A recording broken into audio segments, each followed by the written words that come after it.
नमस्कार दोस्तों, एक बार फिर से स्वागत है आप सभी का अतुल आरएस के इस डिजिटल प्लेटफॉर्म पर। तो दोस्तों, हमने शुरू किया था रीट पात्रता परीक्षा 2022 का सामाजिक अध्ययन का सिलेबस, और आज की इस क्लास में हम बात करने वाले हैं भारतीय संविधान के एक बहुत ही इम्पोर्टेंट टॉपिक, इसकी उद्देशिका यानी कि भारतीय संविधान की प्रस्तावना।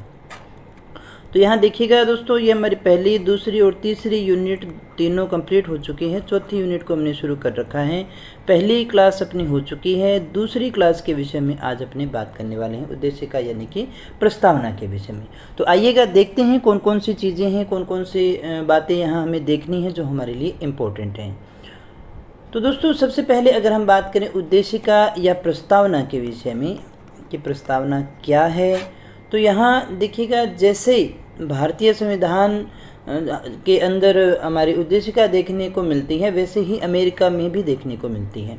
तो जिस प्रकार से अमेरिका में एक प्रस्तावना को शामिल किया गया, यानी उसी का अनुसरण करते हुए भारतीय संविधान के प्रारंभ में भी हमें एक प्रस्तावना देखने को मिलती है। जैसे अमेरिका के संविधान में प्रस्तावना है, वैसे ही हमारे यहाँ पर एक प्रस्तावना है। प्रस्तावना आपको पता होगा, हमेशा किसी भी किताब के या किसी भी निबंध लिखते हुए आप सबके प्रारंभ में होती है, उसकी एक भूमिका होती है दोस्तों। और यहाँ हम कहें कि भारतीय संविधान की प्रस्तावना का कंसेप्ट कहाँ है, तो अमेरिका से है, लेकिन इसकी जो भाषा शैली है उस पर प्रभाव किसका पड़ा हुआ है? ऑस्ट्रेलिया का पड़ा हुआ है दोस्तों। तो इस प्रकार से हम देखें तो भारतीय संविधान पर जिन देशों का प्रभाव पड़ा है वो है एक तो अमेरिका और एक है ऑस्ट्रेलिया। तो अगर आपसे पूछा जाए भारतीय संविधान पर किन का प्रभाव है, कौन से देशों का प्रभाव है, तो अमेरिका और ऑस्ट्रेलिया का प्रभाव है। जैसे अमेरिका में प्रस्तावना है, वैसे ही हमारे यहाँ भी है, और भाषा शैली है जो ऑस्ट्रेलिया से प्रभावित है दोस्तों। प्रस्तावना का जो आधार है, हम ये कहें कि भारत में प्रस्तावना कहाँ से आई, भारतीय संविधान में प्रस्तावना कब शामिल की गई, उसका विचार कब आया, तो सबसे पहले हम देखें तो भारतीय संविधान में जो प्रस्तावना है उसका आधार है संविधान सभा की तीसरी बैठक। जो हमारी संविधान सभा की तीसरी बैठक होती है 13 दिसंबर 1946 को, वहाँ पर जवाहरलाल नेहरू के द्वारा उद्देश्य प्रस्ताव लेकर के आया जाता है, और वही उद्देश्य प्रस्ताव जो है वो आगे चल करके प्रस्तावना का रूप ले लेता है, जैसा हमने पिछली क्लास में भी डिस्कस किया था दोस्तों। इसे 22 जनवरी 1946 को स्वीकार कर लिया गया। समझिएगा इस बात को, हम क्या कहना चाहते हैं कि प्रस्तावना का जो आधार है वो भारतीय संविधान सभा की तीसरी बैठक से संबंधित है, जो 13 दिसंबर को होती है, और ये एक उद्देश्य प्रस्ताव था जो जवाहरलाल नेहरू के द्वारा लाया गया, या हम यूँ कहें कि ये जवाहरलाल नेहरू के द्वारा लाया गया उद्देश्य प्रस्ताव ही है जो हमारी प्रस्तावना का आधार बनता है, जिसे 22 जनवरी 1946 को स्वीकार कर लिया गया था। इसलिए जवाहरलाल नेहरू को हम क्या कहते हैं? प्रस्तावना का जनक, यानी प्रस्तावना इन्हीं के देन अपने मान करके चलते हैं।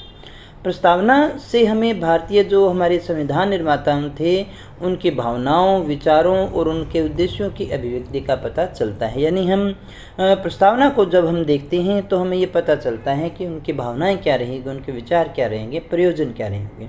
और प्रस्तावना दोस्तों किसी भी चीज़ को लिखे जाने के बाद में लिखी जाती है, तो हमारी प्रस्तावना भी बाद में लिखी गई, इसलिए हम कह सकते हैं कि जो हमारा भारतीय संविधान है उसकी समस्त भावनाएं, समस्त विचार, समस्त उद्देश्य वो इस उद्देशिका में प्रकट होते हैं दोस्तों।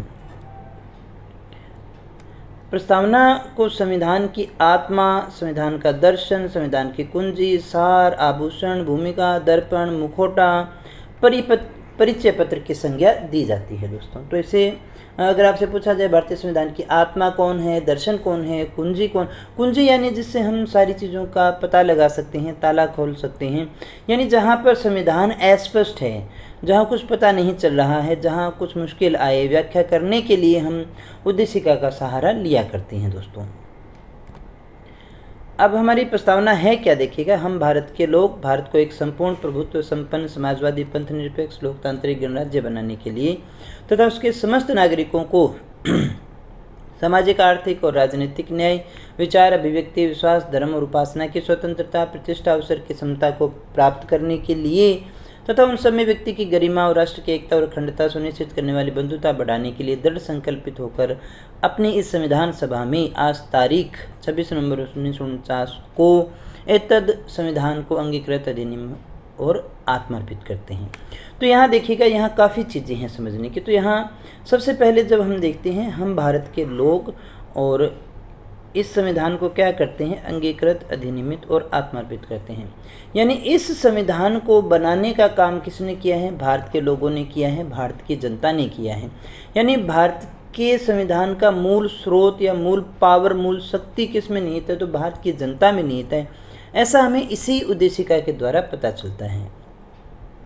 और देखिएगा, संविधान की प्रस्तावना में क्या कहा गया है, भारत को एक संपूर्ण प्रभुत्व संपन्न समाजवादी पंथ निरपेक्ष लोकतांत्रिक गणराज्य के बारे में इनकी व्याख्या की गई है। इन सब की व्याख्या अपने जब हमने भारतीय संविधान की विशेषताएं पढ़ी थी तब हमने वहाँ पर अच्छे से देखा था। वैसे फिर भी मैं बता दूँ, संपूर्ण प्रभुत्व संपन्न का जो अर्थ होता है वो ये है कि हमारे ऊपर किसी विदेशी सत्ता का कोई अधिकार नहीं है, हम हमारी विदेश नीति खुद बना सकते हैं। समाजवाद, यहाँ पर आप विशेषतः जो आर्थिक नीतियाँ हैं उनमें देखते हैं कि यहाँ पर जो है उत्पादन के साधन हैं और वितरण है, उस पर सरकार का अधिकार होता है दोस्तों। पूरी तरह से नहीं है, भारत में मिश्रित अर्थव्यवस्था को अपनाया गया है, ये वहाँ से लेकर के चलते हैं। ये मार्क्सवाद वाला समाजवाद नहीं है दोस्तों।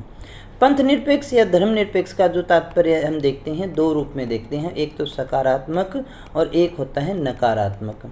नकारात्मक की हम बात करें तो ऐसा कहेंगे कि भारत का कोई राज्य धर्म नहीं है। सकारात्मक हम देखें तो भारत सभी धर्मों का समान रूप से संरक्षण करेगा। तो दो बातें यहाँ पर आती हैं ना, किसी प्रकार, मतलब अगर आपसे कहा जाए पंथ निरपेक्षता के मामले में कैसा है, धर्म के मामले में भारत कैसा है, तो तटस्थ है। तो कैसा है दोस्तों, तटस्थ है, किसी के भी साथ नहीं है। लोकतांत्रिक है, जनता के द्वारा चुनी हुई सरकार यहाँ पर शासन करती है और यहाँ पर जो लोकतंत्र पाया जाता है वो प्रत्यक्ष है। प्रत्यक्ष इसलिए कि यहाँ पर देखिएगा, अप्रत्यक्ष लोकतंत्र है यहाँ पर। अप्रत्यक्ष इसलिए क्योंकि यहाँ पर चुनी हुई सरकार भाग लेती है, यानी हमारे जो चुने हुए प्रतिनिधि है वो जाकर के वहाँ पर संविधान या कानून बनाने का काम करते हैं, सरकार चलाने का काम करते हैं।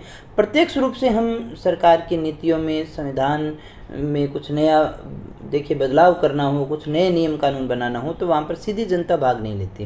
प्रत्यक्ष लोकतंत्र वो होता है जहाँ पर जनमत लेकर के जो कानून या नियम बनाए जाते हैं दोस्तों। और गणराज्य का मतलब होता है कि राष्ट्र का जो सर्वोच्च पद है वो वंशानुगत नहीं है। जैसे हमारा राष्ट्रपति है वो वंशानुगत नहीं होता है। ब्रिटेन है वहाँ राजतंत्र है, क्योंकि वहाँ पर जो है सर्वोच्च पद रानी का होता है, वंशानुगत चलता है, लेकिन यहाँ पर हमारे वंशानुगत नहीं है। इसके बाद में यहाँ पर देखिएगा, न्याय की बात की गई है। 3 प्रकार के न्याय जो समस्त नागरिकों को मिलने हैं, सभी नागरिकों को। कौन कौन से न्याय हैं, सामाजिक है, आर्थिक है, राजनीतिक है। बहुत अच्छे अच्छे प्रश्न यहाँ से बनते हैं। वैसे पूछ सकता है कि इनमें से किस न्याय की बात उद्देशिका या प्रस्तावना में नहीं की गई है, और यहाँ तक कि क्रम से भी इन शब्दों के बारे में पूछ लिया जाता है। तो ये 4 शब्द है, इसमें याद रखिएगा अच्छे से, और इनका क्रम भी आपको याद होना चाहिए। ऐसे प्रश्न आ जाते हैं दोस्तों, आ जाते हैं नहीं, आए हुए हैं, तो इनको अच्छे से समझ करके याद कीजिएगा।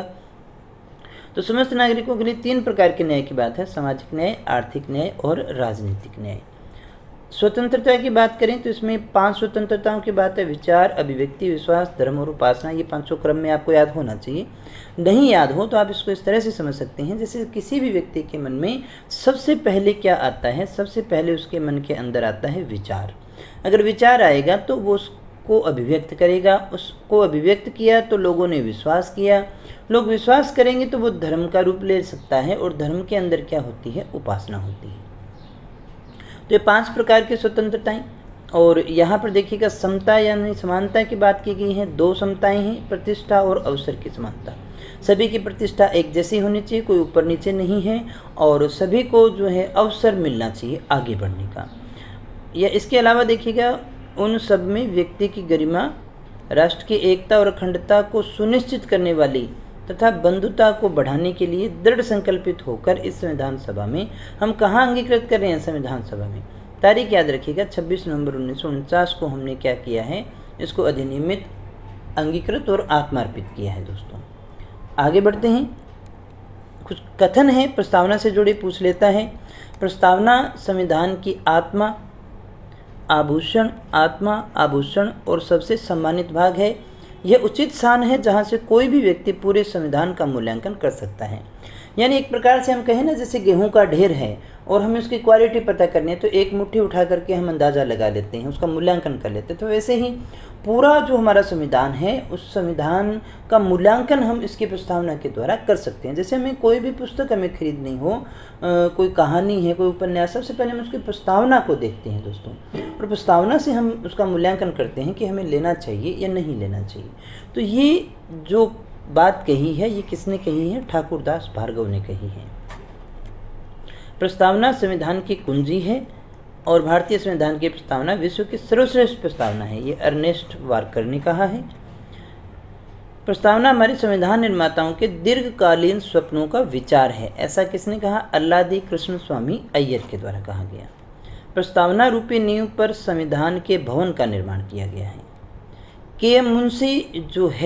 मुंशी ने प्रस्तावना को भारतीय संविधान की राजनीतिक कुंडली कहा है। ये अगर पूछा जाए कि प्रस्तावना को संविधान की राजनीतिक कुंडली किसने कहा है, तो के.एम. मुंशी ने कहा है।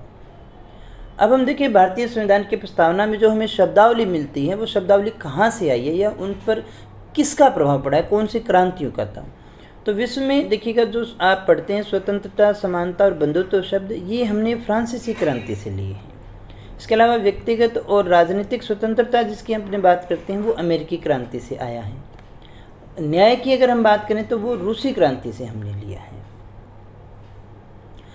अब हम बात करें प्रस्तावना में संशोधन, तो प्रस्तावना में संशोधन किया गया था एक बार 42वें संविधान संशोधन अधिनियम 1976 के द्वारा, और इसमें एक बार संशोधन करके 3 नए शब्द जोड़े गए। कितने शब्द हैं? 3। समाजवाद, पंथनिरपेक्षता और अखंडता, ये शब्द जो हैं इसमें जोड़े गए थे दोस्तों। तो हमने कहा, अगर आपसे पूछा जाए प्रस्तावना में संशोधन किया गया तो कब किया गया था? 1976 में 42वें संविधान संशोधन के द्वारा। यानी जो हम प्रस्तावना पढ़ते हैं, समाजवाद, पंथनिरपेक्षता, अखंडता, ये शब्द हमारी प्रस्तावना में मूल रूप से नहीं थे, 1976 में इसमें जोड़े गए हैं दोस्तों। अब इसमें जो शब्द है समाजवाद, समाजवाद का अर्थ हम समझें कि उत्पादन और वितरण के समस्त संसाधनों पर, वैसे तो अपने इसकी बात कर चुके हैं, इससे तात्पर्य होता है कि उत्पादन और वितरण के समस्त संसाधनों पर कुछ लोगों का नियंत्रण नहीं होगा, बल्कि उनका प्रयोग सार्वजनिक हितों की प्राप्ति के लिए ही किया जाएगा। नंबर 1 बात, भारत में जो समाज है वो लोकतांत्रिक समाजवाद है। भारत में किस प्रकार का समाजवाद है दोस्तों? लोकतांत्रिक, जिसका अभिप्राय होता है कि समाजवादी लक्ष्यों की प्राप्ति के लिए संवैधानिक साधनों को ही अपनाया जाएगा, मार्क्सवाद की तरह नहीं। यहाँ पर हम क्या करें, मार्क्सवाद वाला समाजवाद अपने यहाँ नहीं है, यहाँ लोकतांत्रिक है। यह कहा गया कि समाजवाद के जो लक्ष्य हैं उन्हें प्राप्त करने के लिए हम संवैधानिक साधनों को ही अपनाएंगे, और भारत में इसी के अंतर्गत जो है मिश्रित अर्थव्यवस्था को अपनाया गया है, जहाँ पर पूंजीवादी और समाजवादी दोनों अर्थव्यवस्थाएं आपको देखने को मिलती है। कुछ चीज़ों पर सरकार का अधिकार है, बाकी बहुत सारे प्राइवेट भी है। प्राइवेट जो हैं, निजी जो हैं, उनके ऊपर भी नियंत्रण सरकार का रहता है। अब हम कि ये शब्द जो है समाजवाद, इसको जोड़ने की अनुशंसा किसने की थी? तो H.V. कामत जो थे, उन्होंने संविधान सभा में इस शब्द को जोड़ने की अनुशंसा की थी दोस्तों।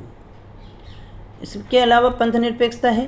पंथनिरपेक्षता का मतलब कि भारतीय राज्य का अपना कोई राज्य धर्म नहीं होगा, राज्य धार्मिक मामलों में तटस्थता की नीति को अपनाएगा, यानी किसी के पक्ष में भी नहीं रहेगा, और न ही किसी धर्म को प्रोत्साहन देगा, और न ही धर्म के आधार पर नागरिकों के मध्य विभेद करेगा। यानी तटस्थ रहेगा, धर्म के आधार पर न तो किसी को प्रोत्साहन देना है और न ही किसी को वो क्या है विभेद करना है इसके आधार पर। यानी यहाँ पर जो है भारत राज्य जो है वो सर्वधर्म संभाव की नीति को अपनाएगा।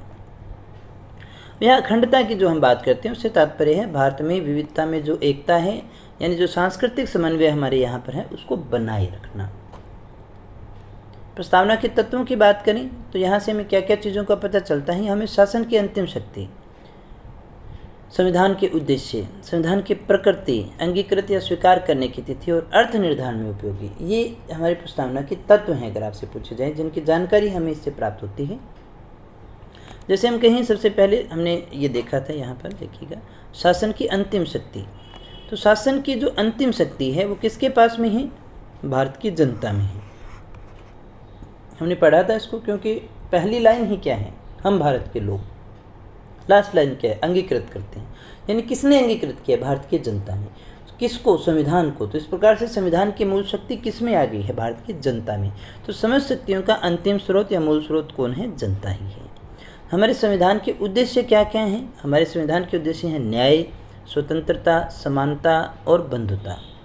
न्याय कितने प्रकार के? 3 प्रकार के न्याय हैं, सामाजिक, आर्थिक, राजनीतिक। स्वतंत्रता 5 प्रकार की है, विचार, अभिव्यक्ति, विश्वास, धर्म और उपासना। कैसे याद करना है मैंने आपको बताया था। समानता की बात करें, 2 प्रकार की समानता, प्रतिष्ठा और अवसर की। इसके अलावा बंधुता, इनको लेकर के आना, न्याय स्थापित करने के लिए, स्वतंत्रता देने के लिए, समानता स्थापित करने के लिए, बंधुता बढ़ाने के लिए जो है हम संविधान का निर्माण कर रहे हैं।